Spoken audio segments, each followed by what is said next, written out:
रामविलास पासवान जब तक सूरज चांद रहेगा, जब तक सूरज चांद रहेगा। नाम रहेगा।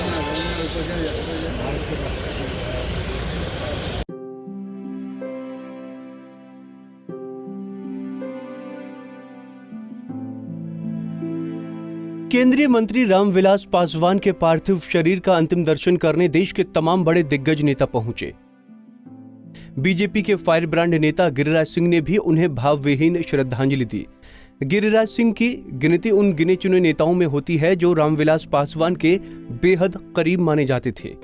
गिरिराज सिंह ने कहा कि रामविलास पासवान केवल दलित ही नहीं बल्कि सर्व समाज के नेता हैं। उन्होंने कहा कि रामविलास पासवान के निधन से देश को अपूरणीय क्षति हुई है। गिरिराज सिंह ने कहा कि रामविलास पासवान सबके प्यारे और लाडले नेता थे। गिरिराज सिंह ने कहा कि रामविलास पासवान जैसे लोकप्रिय नेता को कभी नहीं भुलाया जा सकता है। रामविलास जी केवल बिहार के नेता नहीं थे, वो देश में वंचितों की आवाज तो थे लेकिन सर्व समाज की आवाज थे। जब सदन के अंदर सवर्णों के आरक्षण का आया तो भी उनका वही पॉजिटिव रुख रहा। अगर मंडल कमीशन की बात हुई उस समय भी वही रहा और इतने मिलनसार अजय थे। उनका कोई दुश्मन नहीं है, भले मतभेद हो लेकिन कोई दुश्मन नहीं। रामविलास जी का न रहना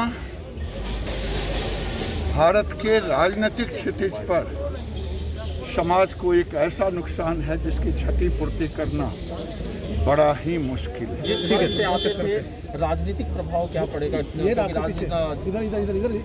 देख लीजिए कि वो तो जो होगा वो आपके समक्ष होगा, लेकिन सबके प्यारे लाडले थे रामविलास जी, वंचितों की आवाज थे। गिरिराज जी, सवर्णों के गिरिराज जी आपके साथ उनके बड़े मधुर संबंध थे। कल भी आप बयां कर रहे थे कि कब से आप उनको जानते थे? लगभग 45 साल का आपका साथ। जब पहली बार वो सांसद बने 77 में, उसके पहले एमएलए रहे। आराम से ना।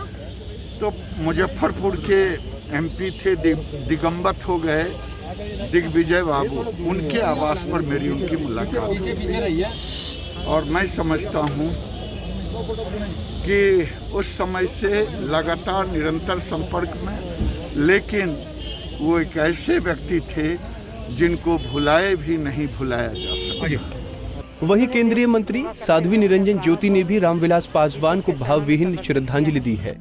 उन्होंने कहा कि जीवन के अंतिम समय तक रामविलास पासवान जी ने देश के गरीब लोगों की सेवा की है। ज्योति ने बताया कि रामविलास पासवान सभी गरीब लोगों की आवाज थे और उनकी भरपाई नहीं हो पाएगी। इस कोरोना के कार्यकाल में भी जबकि वो बीमार चल रहे थे, उस स्थिति में भी गरीबों तक भोजन पहुँचे, अन्न पहुँचे, उसकी लगातार वो चिंता करते रहे। अंतिम सांस तक उन्होंने देश की सेवा करते हुए अपने प्राणों को ईश्वर के चरणों में समर्पित किया है। मैं स्तब्ध हूँ, मेरे पास शब्द नहीं है जिन शब्दों से मैं रामविलास जी की यात्रा को मैं वर्णन कर सकूं। एक गरीब की झोपड़ी से निकल के इतनी ऊंचाई तक पहुंचना, राष्ट्रीय स्तर की राजनीति में बहुत कुछ खोया है। जिस वर्ग का वो प्रतिनिधित्व करते थे, उनके जाने के बाद भारतीय राजनीति पर क्या प्रभाव पड़ेगा? क्योंकि एक जो पिछड़ा वर्ग था, जो दलित वर्ग था, उसका वो देखिए रामविलास पासवान एक समाज के नहीं थे, पूरे समाज के व्यक्ति थे और किसी समाज का व्यक्ति हो, दबा कुचला हो, उसकी आवाज़ बनते थे पार्लियामेंट में। उनकी भरपाई तो नहीं की जा सकती। वहीं केंद्रीय मंत्री रविशंकर प्रसाद ने कहा कि रामविलास पासवान जी से उन्होंने बहुत कुछ सीखा है। प्रसाद ने कहा कि रामविलास पासवान देश के एक बड़े प्रामाणिक जननेता थे। उन्होंने कहा कि ईश्वर पासवान जी के परिवार को इस दुख की घड़ी को सहने की ताकत प्रदान करे। आज बहुत ही दुख का दिन है। रामविलास पासवान जी देश के एक प्रामाणिक जननेता थे। पिछले 30, 40, 50 वर्षों से देश की राजनीति में उन्होंने एक प्रामाणिक छाप छोड़ी थी। बहुत साधारण परिवार में पैदा होकर इस ऊंचाई तक पहुंचना, दलितों, उपेक्षितों, वंचितों के साथ साथ सारे समाज को जोड़कर जो उनकी राजनीति थी, उसने अपना बहुत प्रभाव छोड़ा है। बहुत जल्दी चले गए।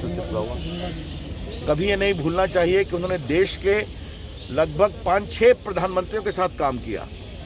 लंबे समय तक 9 बार लोकसभा में, 2 बार राज्यसभा में रहे और उनका जो गवर्नेंस का रिकॉर्ड था केंद्रीय मंत्री के रूप में, अभी जो पूरा ये आप देखें, जो कोरोना काल में अनाज की सप्लाई हुई, उनकी बड़ी भूमिका थी।